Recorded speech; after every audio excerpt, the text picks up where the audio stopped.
अपनी साल 2025 की सैलरी टैक्स रिटर्न फाइल करने के लिए आपने इस नॉर्मल रिटर्न का बटन दबाना है। यहाँ पे लिखना है 2025, इसको चूज़ करना है और नेक्स्ट यहाँ से कंटिन्यू का बटन दबाना है। ये फॉर्म ओपन होते ही सबसे पहले आपको सैलरी का सेक्शन दिखाता है यहाँ पे, और इस सैलरी के सेक्शन के पहले हेड में आपने अपने पूरे साल की सैलरी को यहाँ पे लिख देना है। नीचे आपने अलाउंसेस बताने हैं जो आप एक साल में रिसीव करते हैं। इसके अलावा कोई बोनस या अदर बेनिफिट मिलता है आपको तो वो आप इस जगह पर लिखेंगे। फिर इन केस अगर आप इस साल सैलरी पर्सन से एक पेंशनर बन गए हैं तो पेंशन की एंट्री के लिए हम ये सैलरी वाली एंट्रीज को ख़त्म कर देंगे और आपके पेंशन की जो एंट्री होगी वो होगी इस सेक्शन में। यहाँ पे मिसाल के तौर पर ये वैल्यू मैंने लिख दी। नेक्स्ट अब आपने अपने पूरे साल के टैक्सेस बताने होते हैं जो आप एक साल में पे करते हो। उसके लिए आप चलेंगे यहाँ पे ये टैक्स चार्जेबल / पेमेंट्स और नीचे ये एडजस्टेबल टैक्सेस। यहाँ पर आपके रेलिवेंट हर एक टैक्स को हम एंटर करेंगे इन डिटेल्स। नेक्स्ट अगर आप एक टीचर या रिसर्चर हैं देन आप टैक्स रिडक्शन के लिए इस ऑप्शन को यूज़ करेंगे। जब यहाँ पर आप अपनी रेलिवेंट सारी एंट्रीज कर लेंगे देन हमने जाना होता है अपने एक्सपेंसेस एंड एसेट्स को डिक्लेयर करने के लिए। तो उसके लिए हम चलेंगे नीचे ये वेल्थ स्टेटमेंट में। यहाँ पे आपके पर्सनल एक्सपेंसेस आएंगे, आपके पर्सनल एसेट्स और अगर आपके साल भर में कोई लायबिलिटीज बन रही हैं तो उसको हम यहाँ पे एंटर करेंगे। अस्सलामुअलैकुम and welcome to another video. साल 2025 का टैक्स रिटर्न फॉर्म आ गया है which is a little complex for you than previous years, but मैं यहाँ पर आपको ये सारी चीज़ें एक्सप्लेन करूँगा, आपसे शेयर करूँगा और साथ में आप जो टैक्स रिटर्न के हवाले से सवालात करते हैं मैं उनके आंसर भी साथ साथ करता रहूँगा। तो इसलिए आप इस सब को मेरे साथ साथ अच्छे से समझें। तो अब अगर आप पिछले ईयर से फाइल करते आ रहे हैं देन आप इन न्यू चीज़ों को जल्दी समझ जाएंगे, बट अगर ये आपका पहली दफ़ा रिटर्न है जो आप इस वक्त फाइल कर रहे हैं देन आपने तमाम चीज़ों को अच्छे से देखना है, समझना है ताकि आप कोई पॉइंट मिस ना कर दें एंड उसे समझे बगैर रॉन्ग रिटर्न अपनी फाइल कर दें। तो अब साल 2025 के टैक्स रिटर्न हम फाइल करेंगे 4 सिंपल स्टेप्स में। First step is declaring your total income. तो उसके लिए हम लेंगे ये फॉर्म नॉर्मल रिटर्न और यहाँ पे लिखेंगे 2025। इसको यहाँ से चूज़ करके कंटिन्यू का बटन दबाएंगे। अगर आप पिछले सालों में अपनी टैक्स रिटर्न फाइल करते आ रहे हैं तो यहाँ पे ये फॉर्म ओपन करते ही सबसे पहले आपने ये इंपोर्ट प्रीवियस रिटर्न का बटन दबाना है। इससे क्या होगा कि ये यहाँ पे आपके पिछले साल की जो जितनी वैल्यूज़ हैं वो देखें यहाँ पे उसने ये सारी वैल्यूज़ को पोस्ट कर दी है। और अब आपने इस साल में ये करना होता है कि अपने प्रीवियस ईयर्स की जो अमाउंट्स होती हैं उनको आप अपने करंट ईयर से रिप्लेस कर दें या अगर कुछ न्यू एसेट, न्यू कोई एक्सपेंस, न्यू चीज़ें हैं तो उनको एंटर कर दें। तो इसको मैनेज करना आपके लिए आसान हो जाता है। दोस्तों इनकम टैक्स रिटर्न को डिटेल से समझने के लिए एक कॉम्प्रिहेंसिव कोर्स आप अवेल कर सकते हो जिसमें टैक्स रिटर्न की तमाम कैटेगरीज की छोटी से छोटी डिटेल भी डिस्कस की गई है। कोर्स का लिंक वीडियो के डिस्क्रिप्शन में मौजूद है, लाजमी चेक कीजिएगा। तो यहाँ पर सबसे पहले आपके सामने सैलरी का सेक्शन ही आ जाता है जो कि आपके रेलिवेंट है और यहाँ पर आपको ये जो पहला हेड मिलता है पे एंड वेजेस, यहाँ पर आप अपने पूरे साल की ग्रॉस इनकम एंटर करेंगे। ये सवाल आप अक्सर करते हैं कि यहाँ पे आपका नेट इनकम आएगी या ग्रॉस इनकम, तो आपकी जो ग्रॉस इनकम है वो यहाँ पे आएगी। फिर नीचे ये हेड है अलाउंसेस का। ये अलाउंसेस होते हैं जो डिफरेंट डिपार्टमेंट्स में डिफरेंट होते हैं। मिसाल के तौर पर एक गवर्नमेंट का स्ट्रक्चर है जिसमें मेडिकल अलाउंसेस वगैरह जो सबके लिए कॉमन होते हैं और कुछ डिपार्टमेंट्स में ऐसे अलाउंसेस मिलते हैं, यूटिलिटी अलाउंस हो गया, रिस्क अलाउंस हो गया, जो आपकी मेन यानी जो एक गवर्नमेंट की तरफ से अलाउड होता है एक कॉमन गवर्नमेंट सर्वेंट को। उसके अलावा आपके डिपार्टमेंटल वैल्यूज़ या डिपार्टमेंटल अलाउंसेस होते हैं वो जो आपके टोटल होंगे ना उनको आप यहाँ पे लिखेंगे। मिसाल के तौर पर मैं 25,000 यहाँ पे लिख देता हूँ। फिर नेक्स्ट आपका यहाँ पे ऐड आ जाता है ये एक्सपेंडिचर रीइंबर्समेंट का। ये मैं आपको कई दफ़ा बताया कि ये वो एक्सपेंसेस होते हैं जो साल भर में आप अपने डिपार्टमेंट में अपनी जेब से करते हैं और फिर साल के एंड पे आपको पे के थ्रू या बाय हैंड या चेक के थ्रू किसी भी तरह से आपको जब वापस पे हो जाते हैं उनकी अमाउंट जो होती है वो यहाँ पे आती है। मिसाल के तौर पर हम इसको भी 50,000 लिख लेते हैं। नेक्स्ट नीचे हेड है यहाँ पे वैल्यू ऑफ प्री रिक्विजिट, यानी ये जो आपको ट्रांसपोर्टेशन अलाउंसेस मिलते हैं गवर्नमेंट सर्वेंट्स को जिसको हम टी अलाउंस भी कह देते हैं समटाइम्स, तो उसमें उसके बिहाफ पे जो आपको बेनिफिट मिलता है ना, जितना पैसा मिलता है वो आप यहाँ पे लिख सकते हैं। नेक्स्ट है यहाँ पे profit in lieu of addition पे, यानी आपके पूरे साल में जो बोनसेस मिलते हैं, आपको जो अदर बेनिफिट्स मिलते हैं। मिसाल के तौर पर ईद बोनस मिल गया, कोई आपने अच्छी परफॉर्मेंस की अपने डिपार्टमेंट में तो आपको एक्स्ट्रा बोनस मिल गया, या आपके पूरे डिपार्टमेंट को मिल जाता है जैसे वो किसी प्रोजेक्ट पे काम कर रहे हो तो आपको एक्स्ट्रा बेनिफिट्स जो मिलते हैं ना वो आप यहाँ पे लिखेंगे। वो एक साल में आपका जितना भी आपको मिला होगा वो लिख देंगे। ये सारी वैल्यूज़ अपनी सैलरी के रेलिवेंट आपने अपनी एनुअल टैक्स पे उससे ले सकते हैं या आप अपने अकाउंट डिपार्टमेंट जो है उससे भी आप ये हासिल कर सकते हैं। लिखने के बाद आपने इनको करना है कैलकुलेट, तो यहाँ पे कैलकुलेट हो जाएंगी और ये सब जब कैलकुलेट हुई तो देखिए इसने टोटल आपका बना दिया 13,15,000 आपके टोटल पे। अब इस साल में उन्होंने क्या किया है कि यहाँ पे एक हेड दे दिया है पेंशन एंड एन्युटी का। ये पहले हम डिक्लेयर करते होते थे अदर सोर्सेज में जाके, अब उन्होंने यहाँ पे दे दिया, क्योंकि यहाँ पे ये पूरे साल में जो आपको पेंशन मिलती है वो भी आ जाएगी और एन्युटी वगैरह भी आ जाएगी। अब इस साल में आप अगर एक पेंशनर बन गए हैं तो आपकी सैलरी एलिमेंट जितनी भी चीज़ें वो ख़त्म हो जाएंगी, और ये पेंशन स्लैश एन्युटी इस सेक्शन के आगे आप अपने टोटल साल की जो पेंशन है वो डिक्लेयर करेंगे। तो उसकी अमाउंट हम यहाँ पे लिख सकते हैं, मिसाल के तौर पर मैं 7 लाख ये लिख देता हूँ, ठीक है। अब अगर आप सैलरी पर्सन है तो सैलरी को फॉलो करेंगे, अगर आप पेंशनर हैं तो सैलरी वाली सारी वैल्यूज़ को यहाँ से डिलीट कर देंगे, देन आप कंटिन्यू करेंगे। ये सारी वैल्यूज़ को एक साथ नहीं लेंगे। यहाँ पे एक और बड़ा कॉमन क्वेश्चन होता है कि मैं 4 महीने तो इस साल में रहा था सैलरी पर्सन, उसके बाद मेरी रिटायरमेंट होगी और बाकी 8 माह की मुझे मिली है पेंशन।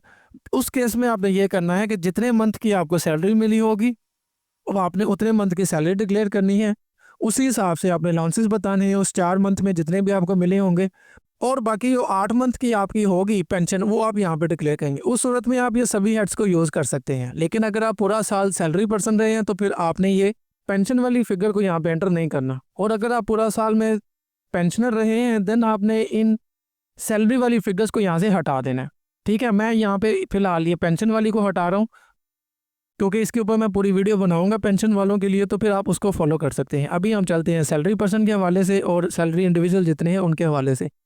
इसको हम कर दिया कैलकुलेट। उसके बाद नेक्स्ट इनकम आपकी क्या हो सकती है, आप प्रॉपर्टी अगर आपकी और आप अगर उस पर कोई रेंट रिसीव करते हैं तो आप इस प्रॉपर्टी की सेक्शन में आएंगे और यहाँ पे अपने रेंट रिसीव्ड और रिसीवेबल में पूरे साल पे जितना रेंट रिसीव किया वो लिखते हैं। मिसाल के तौर पर हम कहते थे 3 लाख, इसको करेंगे कैलकुलेट। और यहाँ पर ये आपके जो 60,000 रुपया है उसको 1/5 यानी बिल्डिंग की रिपेयर की सूरत में आपको माफ़ कर देते हैं, यानी ये 2,40,000 आपका कंसिडर होगा और 60 लाख रुपये माफ़ हो जाता है, क्योंकि ये गवर्नमेंट की तरफ से भी आप साल भर में जो अपने प्रॉपर्टीज़ पे मेंटेनेंस वगैरह करवाते हैं उसको 1/5 यानी टोटल रेंट का 1/5 आपको माफ़ कर देते हैं, तो वो यहाँ से निकल जाएगा और आपको 240 बाकी रह जाएगा। फिर नीचे देखें तो इंश्योरेंस, यानी अगर आप जिस चीज़ की आप ये रेंट रिसीव कर रहे हैं जिस बिल्डिंग वगैरह का उसकी इंश्योरेंस प्रीमियम करवाया हुआ तो साल भर में जो आप उसका इंश्योरेंस पे करते हैं तो उसकी अमाउंट यहाँ पे लिखेंगे। देन अगर आपको लोकल टैक्स यानी लोकल मार्केट टैक्स है आपका, जिस मार्केट में आपकी वो है बिल्डिंग वगैरह या शॉप्स वगैरह जो हैं सारी आपकी, तो उस पर आप जो लोकल टैक्स पे करते हो मार्केट कमेटी का या जो सिक्योरिटी वगैरह के देते हैं वो सारे, तो उसको आप यहाँ से एंटर करेंगे तो वो भी निकल जाएगा। अब इन एक्सपेंसेस के अलावा अगर आपकी प्रॉपर्टी पे कुछ ऐसी चीज़ें हैं जो आपने पे की हैं साल भर में जिनकी एंट्री यहाँ पे आपको नहीं मिलती, तो उसको आप यहाँ पे लिख सकते हैं। मिसाल के तौर पर आप 10,000 रुपया उसमें डिक्लेयर कर दें, यानी आपने वहाँ पे कोई आदमी रखा हुआ है कलेक्ट करने के लिए, आप उसको सैलरी देते हो, या आप अगर आते जाते हो ट्रैवल करते हो पेट्रोल का या बाइक का कोई खर्चा हो जाता है तो उसके जो एक्सपेंसेस है उसको आप यहाँ पे अदर में लिख सकते हैं, अदर डिडक्शंस में। इसको आप करेंगे कैलकुलेट, तो ये भी इसके साथ में यहाँ पे देखें ये ऐड हो गया।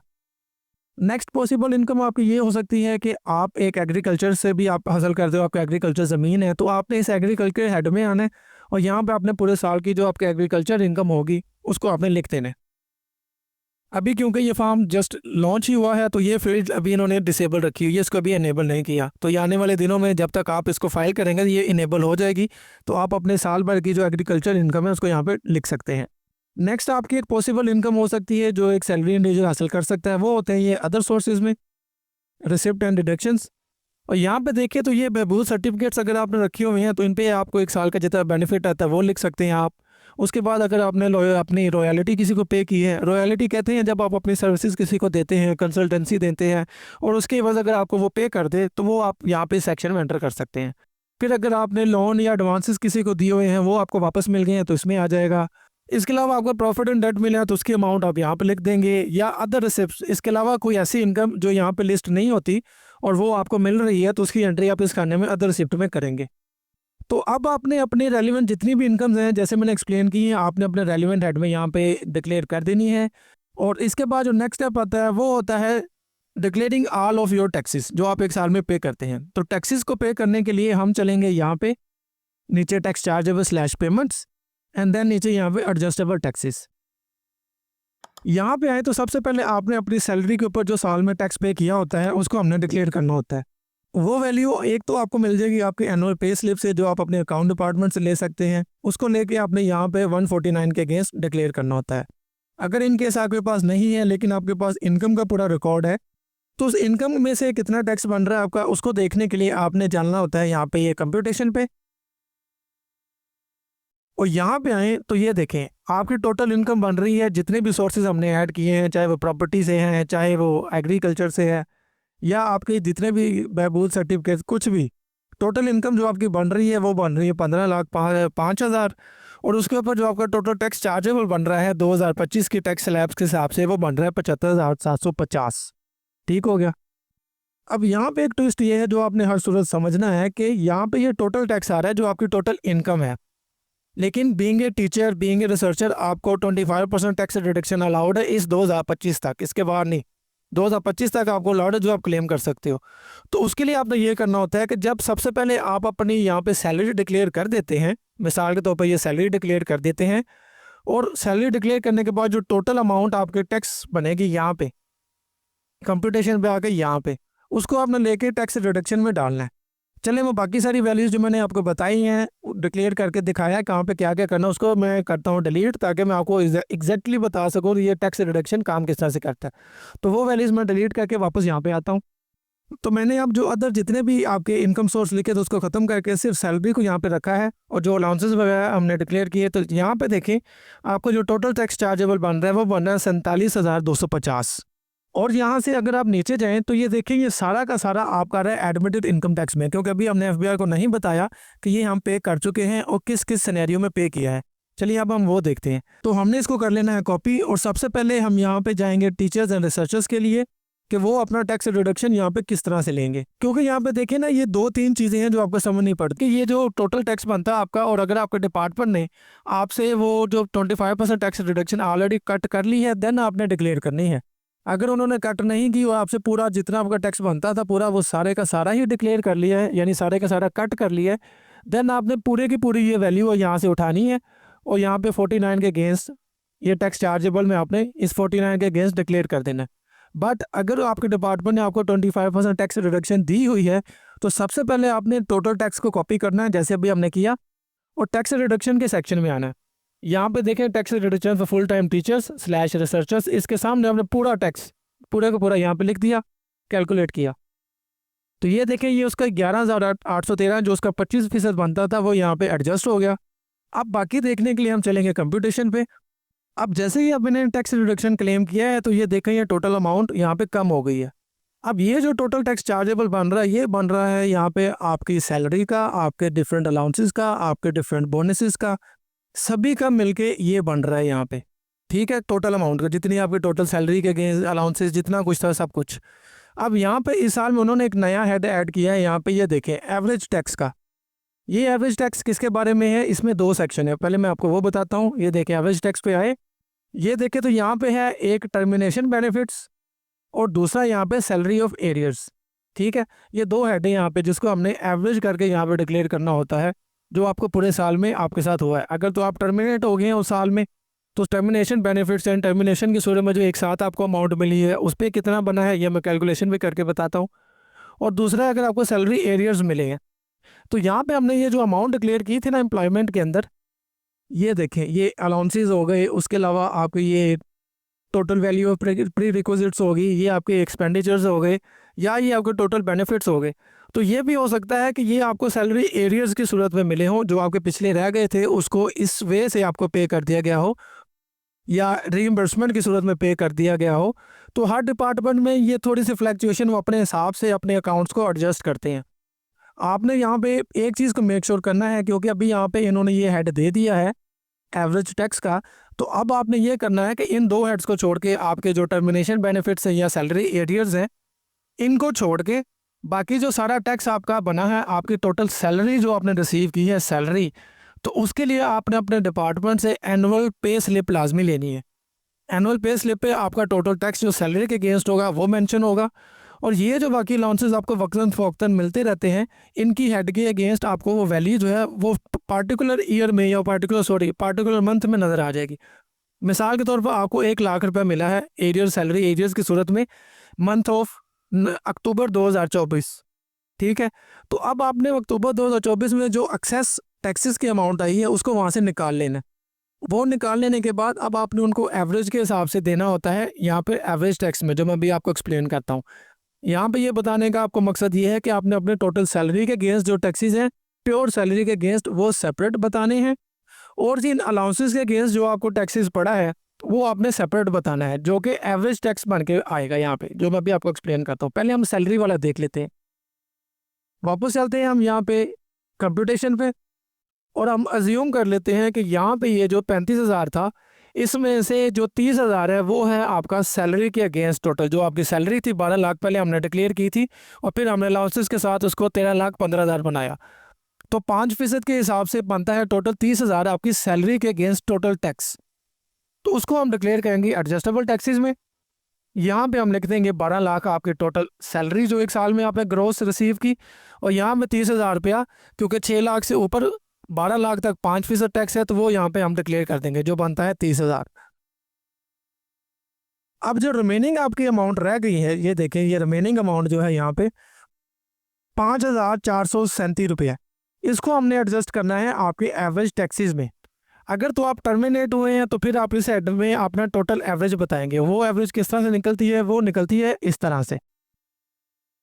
जैसे यहाँ पे हमने टोटल आपकी जो ग्रॉस इनकम जिसको डिक्लेयर किया था 12 लाख रुपए, और उसके ऊपर जो टैक्स एप्लीकेबल था वो था 30,000। अब आपने 30,000 को 12 लाख के साथ में करना है तकसीम, और उसको ज़रब दे देनी है 100 के साथ, और जो अमाउंट आपके सामने आएगी, जैसे अभी 2.5 आ रहा है, वो हो जाएगी आपका average tax in salary arrears में। ठीक है, या अगर आपको टर्मिनेशन बेनिफिट्स मिलेंगे एक साथ, तो वो उसकी एवरेज बन जाएगी। दोनों का कैलकुलेशन का फार्मूला सेम है। अभी क्योंकि हम सैलरी एरियर्स को देख रहे हैं, और मैं अज्यूम करूँगा कि आप टर्मिनेट नहीं हुए अपने जॉब से, तो इसलिए हम सैलरी एरियर्स के सेक्शन में उसको एडजस्ट करेंगे। तो यहाँ पे हम लिख देंगे वो रेट जो बना है 2.5, और नीचे हमने 5,437 जो रिमेनिंग हमारा टैक्स बना था उसको हमने यहाँ पे डिक्लेयर कर दिया। तो ये देखें 136 रुपये जो थे, ये आपका वो टैक्स चार्ज हुआ है जो आपके अलाउंसेस या एरियर्स या जो कुछ आया है उसके ऊपर आपकी ये अमाउंट डिडक्ट हुई है, जब हम यहाँ पे एडजस्ट कर दी है। तो अब आपको आई होप समझ आ गई होगी कि एवरेज टैक्स यहाँ पे क्यों दिया गया है एडजस्टेबल टैक्सेस के अलावा। चलें वापस एडजस्टेबल टैक्सेस पे चलते हैं, और यहाँ पे अब हमने मोर आपके जो टैक्सेस है साल में आप पे करते हैं उनको देखते हैं। यहाँ पर मैं वो सारे टैक्सेस के बारे में बताऊंगा जो कॉमनली एक सैलरी इंडिविजुअल को फेस करने पड़ते हैं, जिसमें ये बहुत इंपॉर्टेंट होता है एक advance tax on cash withdraw from bank. यानी आपने बैंक से जो कैश विड्रा करते हैं, छोटी अमाउंट का बड़ी अमाउंट का, उसका आपने साल के एंड पे आपने बैंक से जो है वो टैक्स स्टेटमेंट ले लेनी है, उसमें वो मेंशन होगा।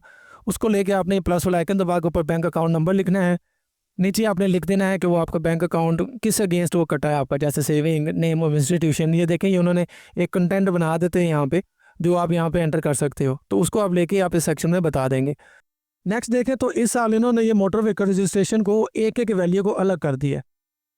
अबव 850, उसके अलावा बिलो 850, नीचे सारा देखें तो ये 1,000 से इतना 1,300, ये सभी हेड उन्होंने यहाँ पे अलग अलग कर दिए।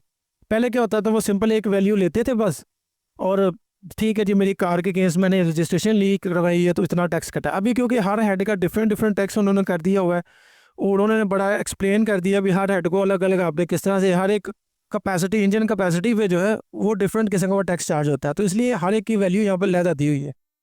अगर आपने गाड़ी परचेज़ की है, उसकी रजिस्ट्रेशन करवाई है, तो आपने अपने रेलिवेंट इंजन कैपेसिटी यहाँ पे देख लेनी है, और उस हिसाब से उसका टैक्स यहाँ पे बताना है। मिसाल के तौर पर प्लस आइकन दबा के ऊपर आप इंजन नंबर लिखेंगे, एक्साइज रजिस्ट्रेशन नंबर जो होता है, नीचे आप कंटेंट लिखेंगे उसका क्या है, मॉडल कौन सा है, मेक क्या है, सारा इंजन कैपेसिटी क्या है, और उस पर जो टैक्स डिडक्शन हुई होगी वो आप यहाँ पे बता देंगे। इस सेक्शन में बताएंगे टोटल रिसिप्ट, यानी मिसाल के तौर पर 20 लाख, उसके ऊपर जितनी टैक्स डिडक्शन हुई थी रजिस्ट्रेशन करवाने पे, तो वो अब यहाँ पे आ जाएगी।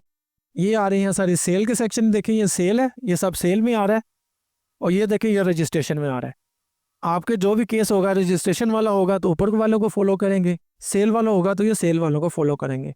तो नेक्स्ट यहाँ पर जो आपका टैक्सेस आ सकता है वो होता है आपका इलेक्ट्रिसिटी बिल के ऊपर, जो आपका इनकम टैक्स उसमें मेंशन होता है, समटाइम्स मेंशन नहीं भी होता। अगर आपके बिल्स में मेंशन है तो ऊपर आप यहाँ पे अपना लिखना है रेफरेंस नंबर, नीचे आपने इलेक्ट्रिसिटी कंपनी, लेस्को, गैपको जो भी होगा लिख के टोटल अमाउंट को आप इस सेक्शन में बताएंगे, और उसके साथ जो टैक्स होगा वो इस सेक्शन में आएगा। मैं एक करके भी दिखाऊंगा ताकि आपको समझ आ जाए, इसलिए मैं हर एक नहीं कर रहा ताकि वीडियो ज़्यादा लंबी ना हो जाए।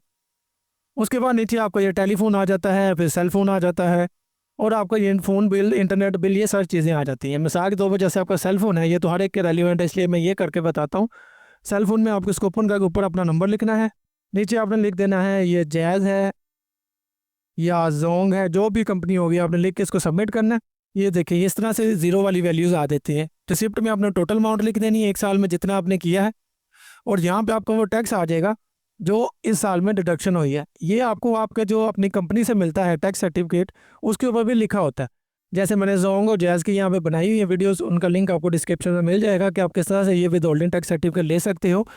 वो लेके आपने यहाँ पे बताना है। ये कॉमनली क्योंकि 15% होता है, तो यहाँ पे 15% इसकी अमाउंट आ जाएगी जो कि बनती है 750 रुपये। इसको हमने यहाँ पे लेके कैलकुलेट करेंगे तो ये वैल्यूज़ यहाँ पे एंटर हो जाएंगी। इसी तरह से ये रेलिवेंट हेड आपने सारे देख लेने हैं जो आपको रेलिवेंट लगी। अगर किसी के समझ में ना आए तो वो रेलिवेंट हेड आप कमेंट सेक्शन में पूछ सकते हैं। हमारे फेसबुक के ऑफिशियल पेज पे आके गाइडेंस ले सकती हैं उसको किस तरह डिक्लेयर करना है, तो मैं आपको उसमें तो हम वहाँ पे आपको गाइड कर देंगे।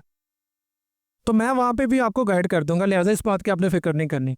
फिर सबसे नीचे चले जाएँ तो एक सैलरी इंडिविजुअल जो कॉमनली कर सकता है वो ये कर सकता है कि उसके पास जो अपना क्रेडिट कार्ड है या अपना डेबिट कार्ड है, उससे अगर वो बाहर से कोई चीज़ परचेज़ करता है तो उसके ऊपर भी अब यहाँ पे टैक्स डिडक्शन होती है 5% for filer and 10% for non filer.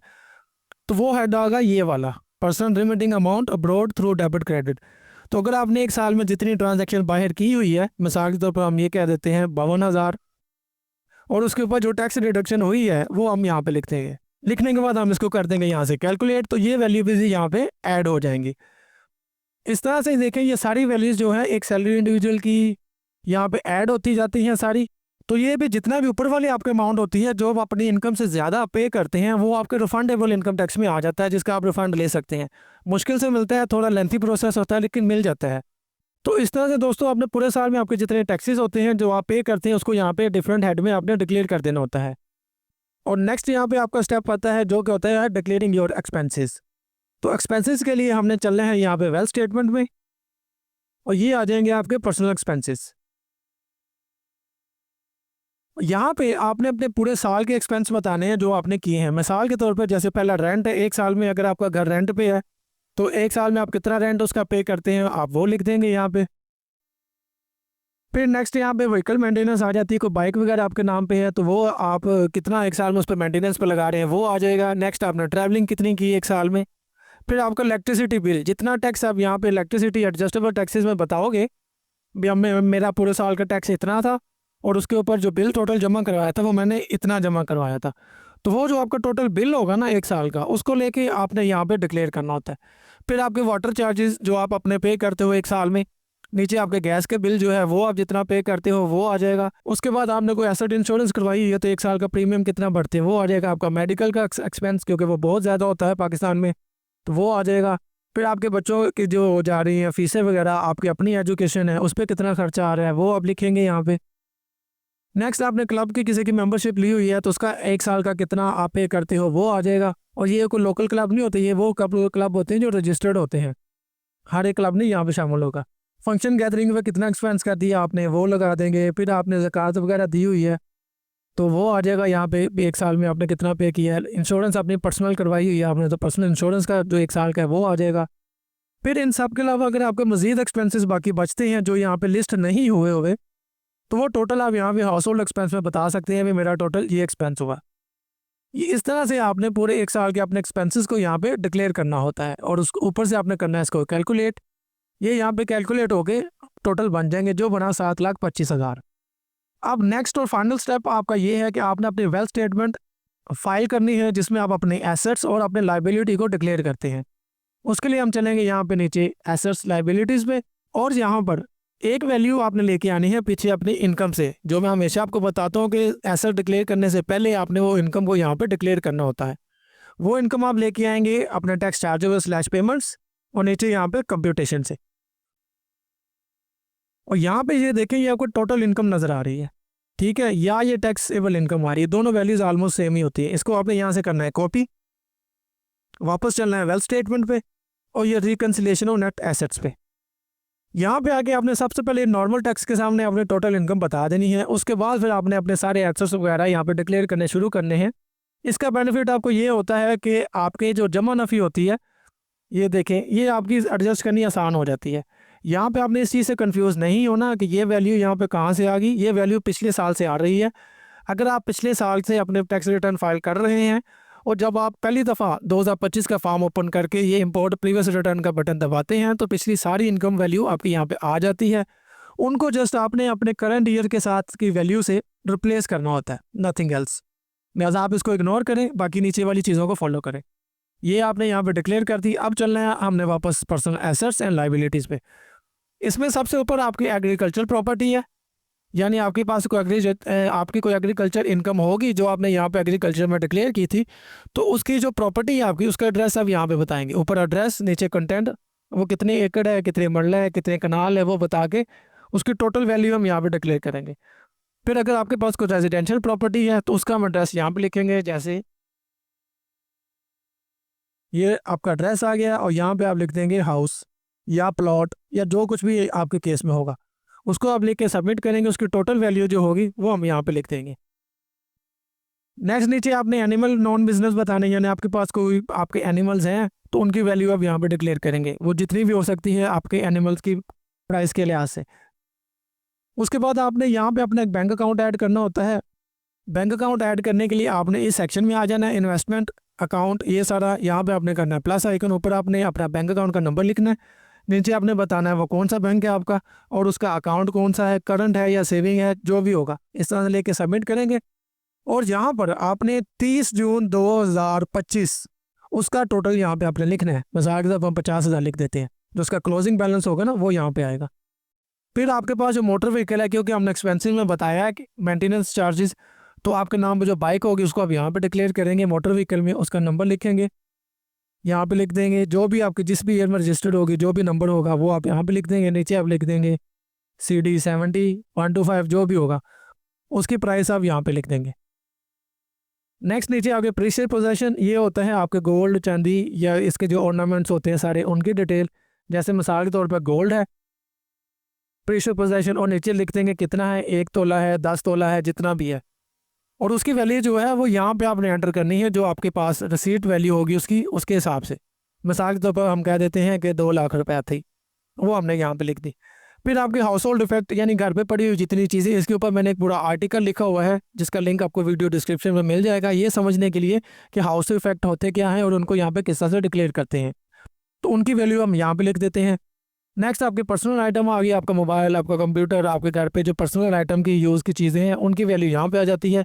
ये एक दो चीज़ें इस तरह की हैं जो हम एडजस्टेबल कर सकते हैं यहाँ पे, यानी इनके पे कोई हार्ड एंड फास्ट रूल नहीं लगता, लेकिन यहाँ पे हम इनको डिक्लेयर कर सकते हैं क्योंकि ये एसेट वैल्यू होती हैं, ये हमारे टोटल एसेट्स को इंक्रीज़ करते हैं, इसलिए उनकी वैल्यू यहाँ पे डिक्लेयर करना होता है। फिर कैश नॉन बिजनेस आपके पास साल के एंड पे 30 जून 2025 को कितना पड़ा था वो आप यहाँ पे लिख देंगे। फिर यहाँ पे नीचे होता है other any other asset. Any other asset में क्या आ सकता है, प्राइस बॉन्ड वगैरह आ सकते हैं। अगर आपके पास प्राइस बॉन्ड आपने परचेज़ किए हुए हैं तो वो यहाँ पे लिखें, उनकी आपकी टोटल वैल्यू जितनी बनती है वो आप यहाँ पे लिख देंगे। ठीक हो गया। इसके अलावा भी कोई और एसेट हो सकता है जो यहाँ पे ऊपर मेंशन नहीं किया वो उन्होंने, तो उसको आप यहाँ पे ऐड कर सकते हैं। फिर आपने अगर किसी दूसरे के नाम पे ली हुई है कोई प्रॉपर्टीज़ वगैरह तो उसको आप यहाँ पे डिक्लेयर कर सकते हैं। और इस साल के फॉर्म में उन्होंने देखिए यहाँ पे पर्सनल एसेट और एक एक्स्ट्रा यहाँ पे हेड दे दिया पर्सनल एसेट लाइबिलिटी का।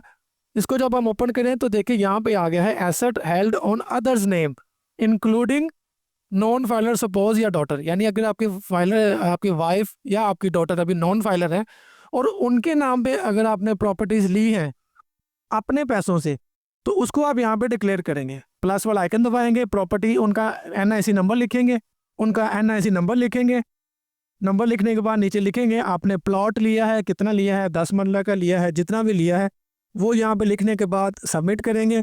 यहाँ पे आप उसकी टोटल अमाउंट लिखेंगे, जो भी उसकी अमाउंट कितनी थी जब आपने लिया था, जिस साल में आपने लिया था। ये देखें ना यहाँ पे 2 न्यू हेड आ गए, एक अमाउंट, एक एस्टिमेटेड करंट मार्केट वैल्यू। यानी मिसाल के तौर पर आपने 2020 में लिया था उसको 20 लाख का, ठीक हो गया। लेकिन अब क्योंकि मार्केट वैल्यू बढ़ गई है उसकी, वो हो गई है 25 लाख, तो यहाँ पे आप उसका 25 लाख लिखेंगे, सेम अमाउंट नहीं आएगी। ये वेरिएशन है, इसको मैं बार बार कह रहा हूँ, ज़रा अच्छे से समझ लें। इस साल से उन्होंने इस अमाउंट के साथ में आपकी एक एस्टिमेटेड करंट वैल्यू लिखी है जो करंट आपको बताते, ये FBR को बताएगा कि जो एसेट आपने पुरानी अमाउंट पे लिया था वो अब करंट ईयर में कितना इंक्रीज़ हो चुका है, उसकी वैल्यू कितनी बढ़ गई हुई है। ये आपके लिए ही बेनिफिट है क्योंकि यहाँ पे अब आपको जब आपने कोई प्रॉपर्टी लेनी वगैरह करनी है सेल परचेज, तो आपको एक एलिजिबल सर्टिफिकेट चाहिए होता है FBR से। तो अगर आप यहाँ पे रॉन्ग वैल्यू लिखेंगे तो वो आपकी जो क्रेडिबिलिटी है, आपकी एलिजिबिलिटी है, उसको इफेक्ट करेगी। लिहाजा आपने जो करंट मार्केट वैल्यू है उसको यहाँ पे डिक्लेयर करना है। ठीक हो गया। आई होप आप ये बात को समझ गए हैं। वापस चलते हैं यहाँ पे वापस आके अब आपने अपनी लाइबिलिटीज़ बतानी होती है, यानी एक साल में आपने क्या क्या लोगों से लिया हुआ है जो आपने पे करना है। जैसे हमने ये प्लॉट मैंने यहाँ पे मेंशन किया है, तो हो सकता है ये आपने इंस्टॉलमेंट पे लिया हो और अब अपने आने वाले सालों में उसकी इंस्टॉलमेंट पे करनी है, तो उन इंस्टॉलमेंट की आपके ऊपर एक लाइबिलिटी है जो हमने यहाँ पे भी डिक्लेयर करनी होती है। मिसाल के तौर पर जिस साल में आपने वो प्रॉपर्टी ली है और इस करंट ईयर तक आपने जितना पे कर दिया है उसको अपने टोटल अमाउंट से माइनस कर देना है और रिमेनिंग यहाँ पे डिक्लेयर कर देना है। यही सब कुछ होगा, चाहे आपने किसी से लोन उठाया हुआ है, किसी मार्केट से लोन उठाया हुआ है, किसी बंदे से लोन उठाया हुआ है, तो उसकी हम यहाँ पे लाइबिलिटी किस तरह से बनाएंगे अब वो देखते हैं। आपने करना है प्लस वाला आइकन पे क्लिक। यहाँ पे देखें तो यहाँ पे आपने उस बंदे का NIC नंबर या रजिस्ट्रेशन नंबर बताना है। किसी हाउसिंग सोसाइटी से लिया है तो उनका नंबर आ जाएगा, किसी शख्स से आपने लिया हुआ है तो उसका आपका NIC नंबर आ जाएगा। यानी डिफरेंट सिनेरियोज है, आपने अपने हिसाब से इसको एडजस्ट करना है। मैं मिसाल के तो यहाँ पे प्रॉपर्टी ली है किसी हाउसिंग सोसाइटी से, हम उसका यहाँ पे रजिस्ट्रेशन नंबर लिख देंगे। नीचे हम लिख देंगे कि हमने प्लॉट लिया है 10 मरला का, ठीक है, ये हमने प्लॉट लिख दिया। अब आप इसको करेंगे सबमिट। अब यहाँ पे आपने बताना है कि यानी जब से आपने ली हुई है वो टोटल अमाउंट थी उसकी 20 लाख, और इस करंट ईयर जून 30 2025 तक जितना आपने पे कर दिया है वो आप कर देंगे माइनस, और बाकी यहाँ पे बता देंगे। मसाक तो हम कह देते हैं जी 20 लाख में से 5 लाख पे हो गया और बाकी 15 लाख यहाँ पे हम डिक्लेयर कर देंगे। तो ये आपकी लाइबिलिटी है, और अब ये हर आने वाले साल में जितना आप पे करते जाएंगे उसको अमाउंट को यहाँ पे आप माइनस करते जाएंगे, और जो रिमेनिंग अमाउंट आपकी बची होगी वो यहाँ पे आती रहेगी। और जिस साल में आपकी ये लाइबिलिटी पे हो जाएगी उस साल में आगे आपने इसको यहाँ से डेल कर देना है, ठीक है। और वो प्लॉट जो होगा वो अब आपके नाम पे ट्रांसफ़र हो जाएगा, क्योंकि ऑलरेडी हम उसकी टोटल अमाउंट डिक्लेयर करके आए हैं। यहाँ पे 20 लाख हमने लिखा था ना, और लाइबिलिटी हमने बता दी 15 लाख अभी बाकी है, 5 लाख हमने करंट ईयर तक पे कर दिया। आई होप आपको लाइबिलिटी की समझ आ गई होगी, और मैंने कोशिश की है कि मैं इसको बड़े खुले लफ्ज़ों में आसानी से आपको बता सकूँ। ये हमने बता दी है यहाँ पे लाइबिलिटी। नेक्स्ट हम रिकन्सिलेशन पर चलें तो यहाँ पे 2-4 ऐड और भी हैं। मिसाल के तौर पर आपसे कोई फॉरेन रेमिटेंस आती है, कोई बाहर से आपका भाई कज़न को गया हुआ है जो आपके अकाउंट में पैसे भेजता है, तो उसको आप यहाँ पे डिक्लेयर करेंगे। आपको इनहेरिटेंस इस साल में मिली है और आपके नाम पे ट्रांसफ़र हो गई है, 2 शर्तें हैं, मिली है और इस साल ट्रांसफ़र भी होगी आपके नाम पे, तब आप डिक्लेयर करेंगे। अगर आपको मिली है और नाम पे ट्रांसफ़र नहीं हुई तो फिर आपने इनहेरिटेंस उस साल में बतानी है जिस साल में आपके नाम पे ट्रांसफ़र होगी ऑफिशियली। उसके बाद अगर आपको कोई गिफ्ट मिला है बाप से, किसी दोस्त से, किसी रिलेटिव से, किसी भी सूरत से, तो गिफ्ट को आपने यहाँ पे बताना है। गिफ्ट बताने वाले का NIC नंबर आएगा ऊपर, नीचे बताएंगे गिफ्ट क्या है। मिसाल के तौर पर कार है, मिसाल के तौर पर प्लॉट है, जो भी है वो लिख के आप उसकी वैल्यू को यहाँ पे देंगे। मिसाल के तौर हम बता देते हैं जी 2 लाख रुपए, अज्यूम कर रहे हैं ना। उसके अलावा अगर आपकी कोई प्रॉपर्टीज़ थी, ठीक है, प्रॉपर्टीज़ आपने सेल कर दी इस साल और उस सेल के ऊपर आपको जो गेन हासिल हुआ है उस गेन को आप यहाँ पे बताएंगे। मिसाल के तौर आपका घर था जो हमने यहाँ पे डिक्लेयर किया है, उसको आपने सेल कर दिया और आपने लिया था 20 लाख का, इस साल आपने उसको सेल कर दिया 25 लाख, तो वो जो ऊपर वाला 5 लाख होगा ना वो यहाँ पे आएगा आपका गेन डिस्पोजल में, ठीक हो गया। और जो टोटल अमाउंट आप उसकी होगी वो होगी यहाँ पे कैपिटल गेन वाले सेक्शन में जाके, यहाँ पे कैपिटल गेन लॉस, यहाँ पर आप टोटल अमाउंट बताओगे जो थी। मिसाल के तौर पर हमें गेन हुआ है 5 लाख का, इसमें तो हम 5 लाख यहाँ पे डिक्लेयर करके इसको कैलकुलेट कर देंगे। तो इस तरह से गेन वाली होती है। मेरी ये पूरी वीडियो है, इसके ऊपर कैपिटल गेन किस तरह से डिक्लेयर करते हैं ये आपको वीडियो डिस्क्रिप्शन में मिल जाएगी, क्योंकि इसमें और भी बड़ी चीज़ें कंसिडर करनी पड़ती हैं, तो आप वो वीडियो लाजमी देखिएगा। वापस चलते हैं हम यहाँ पे, और इसके बाद अगर आपको किसी और सोर्स से कोई इनकम मिली है, कोई एसेट है आपका जो यहाँ पे लिस्ट नहीं है, तो उसको आप यहाँ पे अदर में बता सकते हैं, ठीक है। यहाँ पे भी सेम डिक्लेयर करने का सेम ही तरीका है। फाइनली यहाँ पे नीचे देखें तो ये आउटफ्लोज का आपको सेक्शन मिलेगा जिसमें आपके टोटल एक्सपेंसेस आ रहे हैं, और अगर आपकी कोई एडजस्टमेंट है जो आपने आउटफ्लो की है जो यहाँ पे लिस्ट नहीं है तो उसको आप यहाँ पे डिक्लेयर कर सकते हो। और अगर आपने किसी को गिफ्ट दिया है इस साल, वो गिफ्ट किस नेचर का था आपने वो लिख देना है। यहाँ पे उस बंदे का NIC आएगा जिसको आपने गिफ्ट दिया, नीचे वो कंटेंट आएगा भी क्या गिफ्ट दिया और उसकी फिर अमाउंट यहाँ पे डिक्लेयर हो जाएगी। तो ये भी आपका आउटफ्लो बन जाएगा, यानी आपका एक्सपेंस हो जाएगा एक। और अगर आपको लॉस हो जाता है इन केस आपने कोई अपने जो एसेट आपने सेल किया है वो 20 लाख का लिया था और 15 लाख में आपने बता दिया है, तो यहाँ पे वो आप 5 लाख रुपया लॉस डिक्लेयर कर देंगे भी ये मुझे गेन नहीं हुआ, ये मुझे लॉस हुआ है, ठीक हो गया भाईजान। और जब सब कुछ आप वैल्यूज़ अपने डिक्लेयर कर देंगे, income, assets, taxes, expenses, then आपने अपने जो वेल्थ स्टेटमेंट को यहाँ पे रिकनसाइल करना होता है। रिकनसाइल का मतलब होता है आपके इनकम, आपके एक्सपेंसेस और आपके एसेट्स को प्लस माइनस करके आपने यहाँ पे बैलेंस करना होता है। मैंने क्योंकि यहाँ पे आपको हर एक चीज़ एक्सप्लेन की है, इसलिए यहाँ पे इसको मैनेज करना, इसको ज़ीरो करने के लिए यहाँ पे हमें काफ़ी सोचना पड़ेगा, बड़ा लंबा जाना पड़ेगा। लेकिन जब आप अपनी इनकम बना लेंगे, एक एक्सेल शीट बना लें, गूगल शीट बना लें, उसमें आप अपने एक्सपेंसेस, टैक्सेस सब कुछ बराबर करके डिक्लेयर करते रहेंगे ना, तो आपके लिए इसको ज़ीरो करना कोई मुश्किल बात नहीं होगी। अगर आप अपने पहले साल के टैक्स रिटर्न फाइल कर रहे होंगे ना, ये देखिएगा, एक बार लाजमी नोट करें, पहले साल के टैक्स रिटर्न में आप जब अपने ट्रू वैल्यूज़ को एक्सपेंसेस में, इनकम में, एसेट्स में देने के बाद आपके यहाँ पे जितने ही भी ये अमाउंट बच जाएगी ना, इसको आपने यहाँ से उठाना और आपने एसेट्स प्रीवियस ईयर में जाके ऐड कर देना, तो ये आपके यहाँ पे ऑटोमेटिकली एडजस्ट हो जाएगी। लेकिन अगर आप डिफरेंट साल में टैक्स रिटर्न फाइल करते आए हैं, तो फिर तो आपको पहली बात है पता ही होगा यहाँ पे हमने किस तरह इसको ज़ीरो लेके आना है। अगर नहीं भी पता तो मैंने आपको बता दिया, आपको अपने एक्सपेंसेस और एसेट्स को बैलेंस करना पड़ता है, जमा नफ़ी करना पड़ता है ऊपर नीचे, ताकि ये अमाउंट ज़ीरो हो सके। जब फाइनली यहाँ पे ये अमाउंट ज़ीरो हो जाएगी, आपकी बैलेंस शीट जो है, जिसको हम वेल्थ स्टेटमेंट कहते हैं, ये हो जाएगी, यहाँ पे बैलेंस ज़ीरो आ जाएगा वहाँ पे। देन आपने ऊपर से इसको एक दफ़ा करना है सेव, और देन आपने ये सबमिट वाली विंडो में वो पिन एंटर करके इसको सबमिट कर देना है। तो उम्मीद है दोस्तों आपको सैलरी रिटर्न की अच्छी तरह समझ आ गई होगी। मैंने पूरी कोशिश की है यहाँ पे एक एक हेड आपको अच्छे से एक्सप्लेन कर सकूँ, ताकि जब आप रिटर्न फाइल करें तो आपको यहाँ पे कोई इशू फेस ना करना पड़े। तो ये वीडियो पसंद आई हो तो इसको लाइक, शेयर या चैनल को सब्सक्राइब ज़रूर कीजिएगा। मैं मिलता हूँ आपसे अगली वीडियो के साथ, तब तक के लिए अल्लाह हाफिज़।